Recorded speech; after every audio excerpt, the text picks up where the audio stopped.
जय हिंद दोस्तों। कैसे आप सब? आशा करता हूं दोस्तों आप सब अच्छे होंगे। दोस्तों आज की इस वीडियो में हम दोस्तों पोस्ट प्रेफरेंस की बात करेंगे। देखिए दोस्तों, पोस्ट प्रेफरेंस का जो है महत्व इसलिए हो जाता है। देखिए दोस्तों, जब वैकेंसी रहती है, जब हम कहीं जो है ज्वाइन नहीं होते हैं, चाहे कहीं हम सिलेक्शन नहीं पाए होते थे, हमें लगता है कि कोई भी जो है सर्विस में कोई भी पोस्ट मिल जाए, कोई भी सर्विस मिल जाए, हम हमारे लिए अच्छा है। लेकिन ऐसा नहीं है दोस्तों। जैसे हम ज्वाइन कर लेते हैं उसके बाद ये लगता है कि नहीं यार, हमारा जो है प्रेफरेंस, जब उस समय ये पता चलता है कि नहीं, हम अगर हम इस टाइप के प्रेफरेंस दिए होते तो हम हमारा जो है हम इस पोस्ट पे होते, तो उस समय जो है दोस्तों थोड़ा हमको पछतावा होता है। तो इसीलिए दोस्तों मैं पोस्ट प्रेफरेंस आपको पूरा डिटेल्स में बताऊंगा, एक पोस्ट का डिटेल्स बनाऊंगा और कौन सी पोस्ट जो है कैसे प्रेफरेंस बनेंगे तो आपके लिए बेटर रहेगा दोस्तों। ठीक है, क्योंकि दोस्तों जो है जैसा कि आप जानते हैं कि वैकेंसी जो है जितना जल्द से जल्द आने वाली है, कभी भी आ सकती है वैकेंसी। तो इस वजह से दोस्तों आपको पोस्ट प्रेफरेंस और पोस्ट की डिटेल्स जान लेना अति आवश्यक है दोस्तों। जो अभी तक पोस्ट आया है इसमें काफी जो है चेंजेस हुआ है, उसके बारे में बहुत कुछ बताएंगे आपको। जैसे देखिए, इसमें से मेरी जो है सबसे ज्यादा किस्म हर जो है पोस्ट का एक एक डिटेल्स आपको बताएंगे, और जो नया में चेंजेस हुआ है उसके बारे में बताएंगे। ठीक है दोस्तों, तो चलिए बिना देर किए हम आपको बता देते हैं। देखिए दोस्तों, पोस्ट प्रेफरेंस में जो अभी तक हमारे पास जो चलता आ रहा है, आपका सीपी का पोस्ट है। सीपी मतलब हो दोस्तों होता है सिविल पुलिस यानी नागरिक पुलिस। उसके बाद पीएससी का होता है, उसके बाद फायरमैन। तीन चीज होता है, तीन पोस्ट। अब यही दिया तीन पोस्ट देता है, उसके बाद आप पोस्ट प्रेफरेंस उस हिसाब से बढ़ते हैं। आप किसमें सबसे पहले, किसको प्राथमिकता सबसे पहले देते हैं, फायरमैन को देते हैं, पीएससी को देते हैं। ये अपने अपने सोच पे डिपेंड है, हम किसमें पहले जाना चाहते हैं, इस हिसाब से होता है। अब देखिए दोस्तों, ये सीपी आपका जो है सिविल पुलिस है, ये पीएससी है, उसके बाद ये फायरमैन आता है। लेकिन एक दोस्तों जो है, और इस समय जो है एक नए फोर्स का गठन हुआ है, जिसमें यूपी एसएसएफ का गठन हुआ है, नया फोर्स का गठन हुआ है। आप भी सुने होंगे इसके बारे में, नहीं सुनेंगे तो मैं इसीलिए तो वीडियो बनाया हूँ, आपको इसके बारे में पूरे डिटेल्स दे देंगे। देखिए दोस्तों, सबसे पहले हम इसमें बात करेंगे, ये यूपी एसएसएफ को आप साइड में रख दीजिए, इसको हम बाद में बात करेंगे। ये जो हमारा है सीपी सिविल यानी नागरिक पुलिस, सिविल पुलिस, उसके बाद पीएससी और फायरमैन।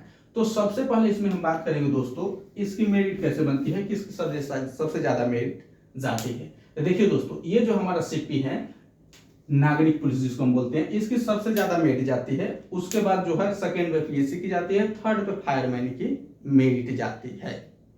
ये ऐसे जाता है। अब उसके बाद दोस्तों हम बात कर लेते हैं, अब देखिए क्यों जाता है। अब उसके बाद हमारा सेकंड नंबर पे है पोस्ट डिटेल्स। ठीक है, तो देखिए सबसे पहले हम बात कर लेंगे इसमें सीपी की, यानी सिविल पुलिस यानी नागरिक पुलिस की। तो देखिए दोस्तों, ये सिविल पुलिस क्या होती है, ये जिला पुलिस इसको बोलते हैं। ये हर थानों पे, जैसे थाने पे जो ड्यूटी होती है तो वही होता है ये सीपी नागरिक पुलिस, यानी पूरे जो है जिले में जहाँ पे फोर्स होती है वो है सिविल नागरिक पुलिस होती है। ठीक है, अब उसके बाद दोस्तों जो है इसके फायदे भी दोनों आपको बताएंगे, और जो है इन दोनों में कंपेयर करके ये भी बताएंगे कौन अच्छा है। उसके बाद जो है हमारा पीएससी है दोस्तों। पीएससी जैसा कि आप जानते हैं, जो है हमारे उत्तर प्रदेश में जो है हर बटालियन जो है पीएससी बटालियन का स्थापना हुआ, गठन हुआ है, तो हर जगह जो है स्थापित है। तो यहाँ पे ये पीएससी जो होता है ये अस्थायी नहीं होते हैं, ये लोगों को जो है इस जिले से उस जिले, इस जिले से उस जिले कभी ड्यूटी करनी पड़ती है, यानी कि ये एक जगह अस्थायी नहीं रहते हैं, इधर उधर मैंने ड्यूटी करनी पड़ती है। ठीक है, उसके बाद आता है फायरमैन का। फायरमैन का आप जानते ही हैं, फायरमैन जो है कहीं पे आग लग जाए तो वहां पे फायरमैन की जरूरत पड़ती है। अब देखिए दोस्तों, अब ये नहीं है कि फायरमैन जैसे कहीं आग लगी तभी जरूरत पड़ेगी, ऐसा नहीं है। जैसे वीआईपी ड्यूटी भी पड़ती है तो वीआईपी ड्यूटी में भी फायरमैन की जरूरत पड़ती है, या फिर कोई वैसा जो है इलेक्ट्रॉनिक कार्य हो रहा है बड़े पैमाने, तो वहां पे भी फायरमैन को पहले से बुला लिया जाता है, तो वहां पे ड्यूटी लगाई जा सकती है। ठीक है, अब इसकी बात कर ले दोस्तों ओवरऑल की, तो ओवरऑल में जैसे देख लिया, अगर वीआईपी ड्यूटी लगाई जाती है तो तीनों को एक साथ करके लगाया जाता है। ठीक है ना, ये नहीं है कि जो है जिस जिले में हमारी पोस्टिंग है तो केवल वहाँ पे नागरिक पुलिस का काम है, जिस जिले में वीआईपी आ रहा है वहाँ पे केवल जो है नागरिक पुलिस जो है वीआईपी ड्यूटी में लगे, ऐसा नहीं। वहाँ पे पीएससी को भी लगाया जाता है, फायरमैन को भी लगाया जाता है, और सीपी यानी नागरिक पुलिस को भी लगाया जाता है, सबको लगाया जाता है भाई भाई। ठीक है, अब देखिए दोस्तों, इसमें हम थर्ड बात करेंगे कि इसमें जो है यहाँ पे सबसे अच्छा पोस्ट कौन सा है। अब देखिए दोस्तों, एक बार बता देते हैं, इसमें सबसे अच्छा पोस्ट कौन सा है, सीपी नागरिक पुलिस है, या पीएससी है, या फिर फायरमैन है। देखिए दोस्तों, इसका प्रेफरेंस जो है आप जब भी दीजिएगा तो मैं बता दे रहा हूं कि इसमें सबसे अच्छा कौन, उस हिसाब से जो है आपको लगे तो उसको आप प्रेफरेंस दीजिएगा, नहीं तो मैं जो बताऊंगा वो प्रेफरेंस दीजिएगा। अब देखिए दोस्तों, इसमें जो है आप जो है ये थाने पे ड्यूटी करते हैं नागरिक पुलिस। ठीक है, नागरिक पुलिस आपका थाने पे ड्यूटी करते हैं। देखिए दोस्तों, तो इन ड्यूटी कैसे होती है, जैसे अगर आप जो है नाइट ड्यूटी करके आए, जैसे नाइट में आप गश्त किए हैं, तो नाइट में गश्त कर दिए हैं, चाहे 8 घंटा किए, चाहे 6 घंटा किए हैं, फिर 10 घंटा किए, तो ऐसा नहीं है कि आप नाइट में गश्त कर लिए, नाइट ड्यूटी कर लिए तो डे में आपको नहीं लगेगी, डे में भी लगती है। जैसे वीआईपी कोई आ गया तो तुरंत आपका डे में, नाइट किए हैं, नाइट शिफ्ट किया तब भी आपका डे में ड्यूटी लग जाएगा, ऐसा नहीं है। ठीक है, तो आपकी ड्यूटी ये जो है नागरिक, या फिर आप ड्यूटी देके आए हैं, वीआईपी ड्यूटी किए हैं आप दिन में, या फिर अपने क्षेत्र में कोई ड्यूटी किए हैं, कोई घटना घटी है, तो अगर वीआईपी ड्यूटी किए तो अगर आपके क्षेत्र में कहीं घटना घट गई तो आपको फिर वहां पे जाना पड़ेगा, यानी यहाँ आप 24 घंटे के लिए बाध्य हैं। 24 घंटे आप ड्यूटी, जैसे 24 घंटे कराया नहीं जाता है, नहीं होता है, लेकिन जैसे आपको कभी भी बुलाया जाता है, कभी भी ड्यूटी करनी पड़ती है। नहीं है कि हम 8 घंटा करके चले आए तो उसके बाद हमारी ड्यूटी नहीं लगी, ऐसा कोई नहीं है। ठीक है, अब उसके बाद हम बात कर लेते हैं पीएससी की। तो देखिए पीएससी में एक चीज आपको फायदा मिलेगा कि यहाँ पे अगर आप 8 घंटे की ड्यूटी कर लेते हैं, तो 8 घंटे की यहाँ पे ड्यूटी आप कर लेते हैं, तो आप मान के चलिए कि आपको 16 घंटे कोई नहीं पूछने वाला है। इससे अधिक भी हो सकता है, लेकिन मान के चलिए आपको 16 घंटे कोई नहीं पूछने वाला है, ये चीज होता है।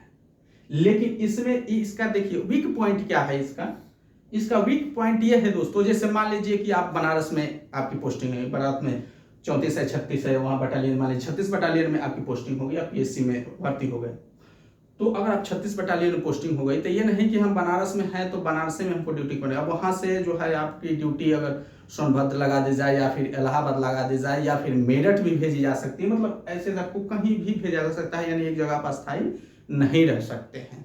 ठीक है, आपके जो है पीएससी का जो है साधन होता है, ट्रक होता है, बस होता है, तो उसके माध्यम से आप वहाँ पे अपने ड्यूटी स्थल पे जाएंगे। ठीक है, ये आप एक जगह इसमें स्थायी नहीं से। यहाँ पे देखिए, अगर यहाँ पे आप सीपी में नागरिक पुलिस में अगर ड्यूटी आप कभी भी कर सकते थे, यहाँ पे आप अस्थायी है, आप एक थाने पे चले गए, एक थाने पोस्टिंग हो गई, तो यहाँ पे 2 साल 3 साल, ठीक है ना, 4 साल 5 साल भी रह सकते हैं, लेकिन 2 से 3 साल मैक्सिमम होता है, उसके बाद जो है उस थाने से। और जिले की बात करें तो जिले में आप 10 साल तक अस्थायी रह सकते हैं नागरिक पुलिस में, किसी भी एक जिले में अगर आपकी पोस्टिंग हो गई, मान लीजिए आपकी इलाहाबाद में पोस्टिंग हुई, तो इलाहाबाद में आप 10 साल तक वहां पे रह सकते हैं। ठीक है, अगर आपने कोई जो है, अगर जैसे बीच में भी ऐसा नहीं है कि 10 साल से पहले आपकी पोस्टिंग जो है ट्रांसफर दूसरा जगह नहीं होगा, जैसे आपने कुछ वैसा अगर आपके खिलाफ जो ऐसा कंप्लेन आ गया था, आपको ट्रांसफर कर दिया जाएगा, नहीं तो नियमतः आपको 10 साल तक आप वहां पर पोस्टेड रख सकते हैं, कोई दिक्कत नहीं है। लेकिन ये पीएससी का कोई ठीक नहीं है, ठीक ना, यही अंतर है। बाकी ड्यूटी के लिए पीएससी आपको 8 घंटे कर लेंगे, 16 घंटे आपको कोई पूछने वाला नहीं है, ये आपको बेनिफिट रहेगा।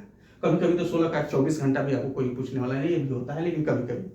उसके बाद फायरमैन का दोस्तों आपको बता दिए, फायरमैन की जो है ड्यूटी जो है, आपका कोई घटना घटी है तब तो लगेगा ही। उसके बाद आपकी वीआईपी ड्यूटी, या फिर कोई ऐसा जो है इलेक्ट्रॉनिक या कहीं काम चल रहा है वो साहब, तो गवर्नमेंट का, तो वहाँ पे फायर को पहले बुला लिया जाता है, आप वहाँ पे पहले से मौजूद रहेंगे। ऐसे नहीं कि जो है कोई घटना घटेगी, कोई आगजनी हो गई तभी वहाँ पे जाएंगे, ऐसा नहीं है, आप बिफोर भी जाके वहाँ पे ड्यूटी स्थल पे रख सकते हैं। ठीक है, तो ये है फायरमैन की अब तक की दोस्तों। तो ये आप यहाँ पे देख सकते हैं जो मैं बताया कि इसमें से कौन अच्छा है। अब रही बात जो है पढ़ने की दोस्तों, जैसे कुछ लोग होते हैं कि जैसे ज्वाइन भी हो जाते हैं, चाहते हैं कि हम पढ़े, तो देखिए पढ़ने के लिए आपको मैं बता दूं कि ये जो है सबसे बेटर तो आपका पीएससी में पढ़ने का ज्यादा समय मिलता है, इसमें इन दोनों में नहीं मिलता है। ठीक है, सबसे ज्यादा समय इसी में मिलता है, लेकिन क्या है कि आप एक जगह टिक के नहीं रह सकते हैं, थोड़ा सा यही बात दिक्कत यहाँ पे होती है। ठीक ना, इसमें क्या है, अगर आप चाहें आप ज्यादा पढ़ते हैं, इसमें भी एक अच्छा ऑप्शन है नागरिक पुलिस के लिए। अगर कहीं आप ऑफिस ज्वाइन कर लिए, तो आप जो है ऑफिस ज्वाइन करके टाइम फिक्स हो जाएगा आपका 6 घंटे 8 घंटा की ड्यूटी, तो यहाँ पे 8 घंटे की ड्यूटी आपकी फिक्स हो गई। तो जब 8 घंटे की ड्यूटी आपकी फिक्स तभी होगी जब कहीं आप ऑफिस ज्वाइन कर लेंगे, तो वहां पे दोस्तों आपका पढ़ने का बेस्ट ऑप्शन यहाँ पे मिल जाता है। ठीक है, तो चिंता की बात नहीं है। अब देखिए दोस्तों, ये हो गया। अब तक जो पोस्ट प्रेफरेंस आया है यही है। अब यहाँ पे देखिए 3 चीज है, यहाँ पे आपको कभी भी पोस्ट प्रेफरेंस दीजिए तो आप पहले नागरिक पुलिस को दीजिए, उसके बाद आप पीएससी को दीजिए, उसके बाद आप फायरमैन को दीजिए। ठीक है, अब देखिए दोस्तों, जैसे मान लीजिए कोई जो कैंडिडेट है, कोई स्टूडेंट है, जैसे मान लीजिए कि वो नागरिक पुलिस को न देके वो सबसे पहले प्राथमिकता जो है पीएससी को दे दिया, या फिर फायरमैन को पहले पे प्राथमिकता दे दिया, तो ऐसे कंडीशन में क्या होगा, उसका मार्क्स बहुत ज्यादा भी रहेगा, तो पहला जो है ज्वाइन उसको फायरमैन को लिए एलिजिबल हो गया, यानी फायरमैन में सबसे पहले भर्ती होगा। ठीक है, यानी उसी में वो भर्ती होगा। इस नागरिक पुलिस का कितना भी ज्यादा मेरिट गया हो, लेकिन अगर प्राथमिकता जो है फायरमैन के दे रहे तो भर्ती फायरमैन में ही होगा। तो इसीलिए जो है सबसे आप जो है ये गलती, बहुत से हमारे दोस्त ऐसे हैं जो है क्या किए कि ये सिविल पुलिस का जो है न देखे, वो क्या कर दिए कि जो है पीएससी का दे दिए। तो वो जो है उन लोग का सिलेक्शन जो मेरिट जो था, नंबर था उनका, वो नागरिक पुलिस के समान था। इसके लिए जो मेरिट इसकी बनी थी उसके समान था, लेकिन जो है वो पीएससी का प्राथमिकता दिए तो वो पीएससी में भर्ती हो गए। तो इसलिए आप ये गलती मत करिए, सबसे पहले नागरिक पुलिस का दीजिए। आप ये दिमाग में से चलेगा कि नहीं हम इसकी कम मेरिट बनेगी और इसका हम जो है दे देंगे पहली प्राथमिकता, तो हमारा जो है सिलेक्शन पहले, ऐसा कुछ नहीं है। आप इसके दीजिए, उसके बाद पीएससी के दीजिए, उसके बाद फायरमैन के दीजिए, आपका सिलेक्शन आराम से हो जाएगा। ठीक है, इसके लिए एलिजिबल है तो इसमें हो जाएगा, इसके लिए एलिजिबल है तो इसके हो जाएगा। लेकिन अगर इसको ऊपर नीचे कर दिए तो आप जो है इसके लिए भी एलिजिबल है, तो ये पहले पर दिए हैं तो आप इसी में होंगे।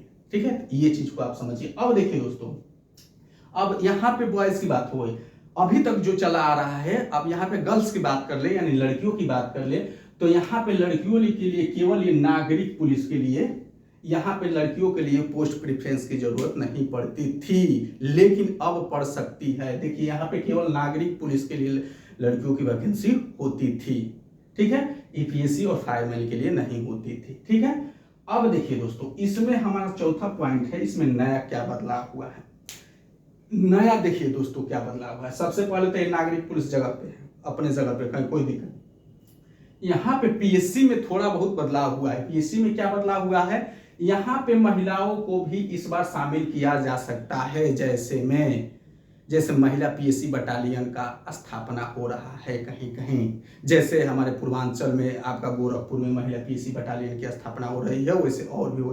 ठीक है, तो यहाँ पे महिलाओं को पीएससी में के लिए भी जो है भर्ती के लिए आ सकता है, तो यहाँ पे पोस्ट प्रेफरेंस मांग सकती हैं गर्ल्स के लिए भी। ठीक है, तो ये चीज एक बदलाव देखने को मिल सकता है। मैं नहीं कह रहा हूँ कि मिलेगा ही, मिल सकता है, क्योंकि जो है पीएससी बटालियन का स्थापना, महिलाओं का स्थापना होने का मतलब कि जो है वैकेंसी में कहीं ना कहीं उनको सीट दिया जाएगा, तभी तो महिला पीएससी बटालियन की स्थापना हो रही है। ठीक है, ये चीज हो गया। अब एक चीज दोस्तों जो मैं आपको बताया था, ये यूपीएसएसएफ यानी उत्तर प्रदेश विशेष सुरक्षा बल का गठन हुआ है, आप सुने होंगे। देखिए दोस्तों, इसका गठन हुआ है, इसका अभी कोई कुछ निर्धारित नहीं हुआ है, ना ही इसकी कभी वैकेंसी हुई है, ना ही इसका कहीं बटालियन का स्थापना हुआ है, ना ही एक भी मतलब कहीं भर्ती नहीं हुई तो बटालियन का स्थापना कहां से हुआ। अब देखिए इसका क्या हुआ है, अभी वर्तमान में इसकी स्थिति क्या चल रही है। वर्तमान की जो स्थिति चल रही है मैं बता रहा हूं आप लोग को। यूपीएसएसएफ में, ठीक है, उत्तर प्रदेश विशेष सुरक्षा बल, इसका यूनिफॉर्म भी अलग है। यूनिफॉर्म जो है मैं आप लोग को कमेंट सेक्शन बताइएगा, मैं आपको बता दूंगा, उस वीडियो में जो है बना के बता दूंगा। इसका यूनिफॉर्म जो है अलग तरह का आता है, जैसे आर्मी और जितने भी होते हैं सेंट्रल फोर्सेस हैं उस टाइप की जो है इसका यूनिफॉर्म है यूपीएसएसएफ का। ठीक है, तो यूनिफॉर्म उस टाइप का है। अब देखिए यूपीएसएसएफ में जो है इस समय कौन जा रहा है, इस फोर्स में इस समय कौन जा रहा है, जब भर्ती नहीं हुई तो उसमें कौन से जवान है। तो देखिए यहाँ से आपका ये सिविल पुलिस से या ये पीएससी से या फिर फायरमैन से जो भी जाना चाहता है स्वेच्छा से, कोई जबरदस्ती नहीं, स्वेच्छा से जो भी जाना चाहता है यूपीएसएसएफ में एक एप्लीकेशन लिख के, ठीक ना, पुलिस अधीक्षक के नाम से उसमें जा सकता है कि महोदय मैं जो यूपीएसएसएफ में जाने का इच्छुक हूं, कृपया मुझे जाने की अनुमति प्रदान करें। तो आप यूपीएसएसएफ में जा सकते हैं, चाहे बॉयज हो या फिर गर्ल्स हो, कोई भी महिला पुलिसकर्मी हो या पुलिसकर्मी हो, कोई भी इसमें जा सकता है यूपीएसएसएफ में। अब लेकिन इस बार जो वैकेंसी आ रही है, यूपीएसएसएफ का सीट है लगभग, अभी बताया है 1347 के नियर अबाउट इसका सीट है। ठीक है, अब इसका जो है दोस्तों क्या इस समय जो ड्यूटी ली जा रही है, मैं बता दे रहा हूँ आपको, पूरा डिटेल से बता रहा हूँ ताकि आपको पोस्ट प्रेफरेंस बनने में कोई दिक्कत ना, आपको अच्छा लगे तो इसको भी आप पहले प्राथमिकता दे सकते हैं। इस बार इन तीनों के साथ साथ ये चौथा आपका ऑप्शन रहेगा यूपीएसएसएफ, तो इसको पहले पे दे सकते हैं, ये थोड़ा अच्छा है। जैसे इसकी ड्यूटी भी फिक्स है, इस समय जो ड्यूटी चल रही है इसका एयरपोर्ट ड्यूटी जो है इस समय बहुत बड़े पैमाने पे चल रहा है, जहां पे आपकी 8 घंटे की ड्यूटी फिक्स है, कहीं कहीं तो 6 घंटे की ड्यूटी चल रही है। तो ये दोस्तों जो है आप पहली पे इसकी प्राथमिकता दे सकते हैं यूपीएसएसएफ में। अगर यहाँ पे देखिए दोस्तों, यहाँ पे आप देंगे 6 घंटे 8 घंटे की, तो आप जो मानसिक जो होता है प्रेशर जो वहां से जो है छुटकारा पा जाएंगे। जैसे 6 घंटे की आप ड्यूटी कर लिया, आप अस्थिर हो जाएंगे।